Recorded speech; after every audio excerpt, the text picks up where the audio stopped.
Hello there everyone, and welcome to our video hop for the new release. I do hope that you are going to love the inspiration that we have. So this is the card that I am going to create, and I just love the colours on this one. It's so very pretty. So to start with, I am using the Garden Cosmos Craft a Flower, and I am going to be cutting these out of some cardstock that is already coloured. So for the greens, I am going to be using the Forest Glade from Altenew, and this is a beautiful kind of natural green colour here. And I'm just going to take all of the stems and leaves from the die set, and I'm just going to arrange these onto the cardstock before die cutting this. I am going to add a little bit more depth and dimension using some ink later on, but I am going to cut these out of coloured cardstock to start with. So for the flowers, I'm going to do a mix of pink and yellow. So I'm going to do two larger flowers and then the little bud from some frosty pink cardstock from Altenew. And then for the yellow flowers, I am going to be using the Warm Sunshine. This is very pretty. And then I have the pumpkin pie cardstock for the flower centers.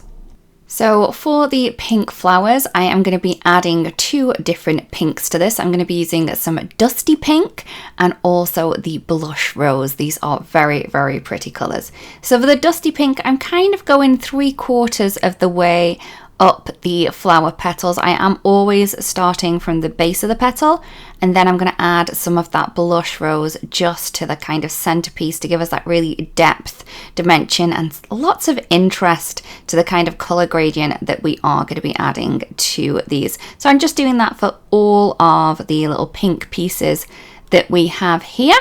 And I'm just going to keep going with this. And there we go. There is all of the pink flowers done. I'm then going to move on to the yellow flowers. I'm going to be using the Amber Blaze and the Melted Butterscotch for this one. Just the names of the colours just make me hungry. The Melted Butterscotch is very pretty. So the Amber Blaze is going to go 3/4 of the way up the yellow flowers, and then we're going to have that Melted Butterscotch right at the base or the center of the die cut piece that we have here. And I'm going to just do it exactly the same for all of these. I have sped this up so I don't bore you too much, but you can see how much we are kind of adding to these pieces here. And we do have the Keyhole system on that. So this is going to make it really easy to put these together once they have all dried. For the greens, I am going to be using some olive, and also I have the sugar kelp as well. Again, sugar kelp does sound quite foodie. I am going to be adding that sugar kelp right along the stem. And then for the olive, I am going to add that right to the sides of that as well, making sure that I'm not kind of covering all of the green colour up, because I do still want some of that Forest Glades to come through. Once I have done with that, I am going to pop my flowers together. So to do this, what I do is I get all of the pieces that have the same keyhole cut out, and then I pop them together.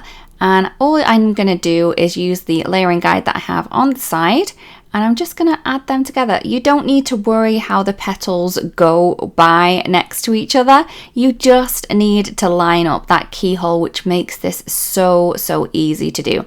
The only bit that you're going to maybe have a little bit of trouble with to make sure you know where it goes is the little kind of fold over pieces on the petal, and you see exactly where that needs to go on the layering guide. So you're not going to struggle too much with this. It's going to be so pretty, and it means that every time you create these, they are going to be so close to each other. We know that when you kind of stick things together, it's not going to be an exact perfect copy, but it's going to be as close as you can possibly get it. So once I have finished with the pink flowers, I've then moved on to the yellow ones. Exactly the same as before. I'm just using that little keyhole that we have on there to line up all of these little petals to get that perfect look. Just look how pretty these are. I love putting die cut elements together because it just adds so much kind of texture and dimension just by layering up. And just layering up that little centerpiece as well means that you can kind of shape these petals as well if you wish to add some more dimension into them. Okay, so I just have this little last flower to do over here. So I'm going to add on those little fold over pieces first. I find that it's easier to do at this point rather than when you do all of the flower together and then trying to figure out where it goes. But it's completely up to you how you do that. I am going to stick some wet glue. So this is just normal wet glue, and because it had a bigger nozzle on it, I've added it to a piece of cardstock and used my bone folder to add it on. You don't have to. If you have normal glue, just use that with a small little nozzle. So there are the flowers done. This one here, I did get a little bit excited and I forgot to put the center piece on there. So for the center pieces, they were cut using the pumpkin pie cardstock, and I'm using some of the yellow ochre ink to add a little bit of depth and dimension and shadow on to those. So I just kind of lifted that up and then added the center piece on and then added those petals back into place. The glue was still a little wet, so I was able to do that. If it had stuck properly, I may have struggled, but I'm okay. It's okay. The flowers are fine. I'm then going to add in the little centers into the other flowers as well. You can definitely use the keyhole bit to get the exact right center in the exact right place, but I'm a little rebel and I kind of just forego that bit and just add on the flower centers. The little bud is just going to add on top of this little green piece, and then we have the stem to add on there as well. So we're just going to pop that into place, and then we have the little bud all ready to go as well. So I do have another flower that has the little stem pieces on. Again, this has the keyhole, so you're going to know exactly where to kind of pop that into place. And this, I love the fact that we've got a flower that's facing the wrong way. It gives such detail and a little bit of difference to all of the rest of the flowers when you have something that you can kind of see as a different perspective than anything else. I am going to add a couple more little stems on. I have this one here, and then that is that. For the sentiment, I am going to be using the Mini Sentiments 3D embossing folder, and I have a piece of cardstock here, which is, I believe this is Winter Lake. It's a beautiful dusty cardstock, and I'm just going to kind of pop that into position, and then I'm going to run that through my die cutting machine. I have found for my die cutting machine that I just need one of the cutting plates to get the perfect pressure for this one, but just play around with yours. I don't want you to kind of wreck your machine by putting through too much pressure, so have a play and make sure that you're not forcing it.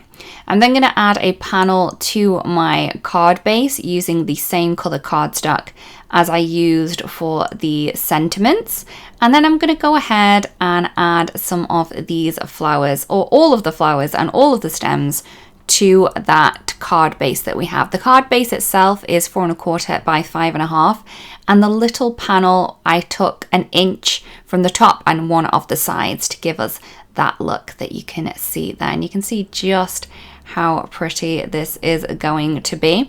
I am adding some of the Instant Dimension foam tape to the flowers, just right at the back of the flower, to add these into place, just to add a little bit more dimension and interest to the whole design. I went ahead and kind of added in the top flowers first, so that meant I worked where it would be behind, and then I worked towards myself. So if you're kind of looking at it that way, everything that you kind of put on first is going to be behind the stuff that you put on last. So once I'm happy with the placement of the flowers, I've then gone ahead and just added in the little leaves as well. And I'm adding those with some wet glue because these are very, very delicate. For a little bit more interest, I'm adding some of the pure white spray, just splattering that across my images.